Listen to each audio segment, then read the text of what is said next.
আজকে আমি যখন সাউথ থেকে আসছিলাম তখনই খবরটা এসছে। আমি মৌসুমিতা দেখে আমি আগেই জানতাম, চিনতাম ওকে। আমি জানি না আপনারা সেই ফটো পেয়েছেন কিনা। ওকে কিন্তু আমি শুভেচ্ছাও আগে দিয়েছিলাম, প্রাইজও দিয়েছিলাম। এবং পরবর্তী সময়ে এরকম একটা সাউথ থেকে বিলুনিয়ার একটা মেয়ে যেভাবে কমনওয়েলথে ত্রিপুরার একটা বিরাট গর্ব সে এনেছে, সত্যিই আমরা আনন্দিত আজকে। এবং ওনাকে আমি শুভেচ্ছা জানিয়েছি ওকে। এবং ওকে দেখে আগামী দিন যেরকম আমাদের দীপা কর্মকারকে দেখে অনেকে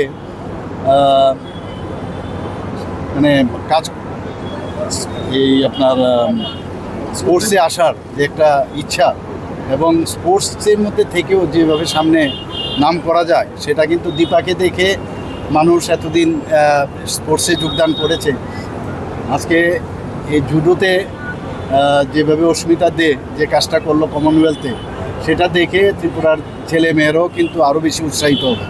আমি নিশ্চিত যে আগামী দিনে আরও এরকম ত্রিপুরার প্রতিভা প্রচুর ত্রিপুরাতে। আমি বারবার কালকেও আমি সাউথে গিয়ে এই কথাটাই বলেছিলাম। আর সাউথেরই এক মেয়ে আজকে এরকম কমনওয়েলথে গোল্ড মেডেল পাওয়া, ত্রিপুরার একজন মেয়ে গোল্ড মেডেল পাওয়া আমাদের জন্য অত্যন্ত গর্বের। আমি ত্রিপুরার সমস্ত ত্রিপুরাবাসীর পক্ষ থেকে আমাদের গভর্নমেন্টের তরফ থেকে ওকে শুভেচ্ছা জানাচ্ছি। এইভাবে যেন ত্রিপুরার ছেলে মেয়েরা আরও উন্নতি করে। স্যার, উত্তরপ্রদেশে কর্মরত, ত্রিপুরায় নিয়ে আসার ব্যাপারে সরকার কি ভাবছে? না, ও তো ওর নিজের কথা চিন্তা করেছে।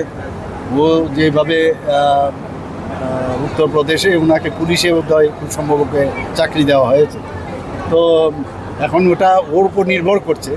ওখানে অনেক সময় আছে ভালো জায়গায় ভালো এক্সপোজার পায়, তো সেখানে গেছে। নিশ্চয়ই আমরা চাইব দীপা যেমন আমাদের এখানে এমপ্লয়ি হিসাবে আছে, তো সেইভাবে ও যদি চায় আমরা চিন্তা করতে পারি, অসুবিধা নেই।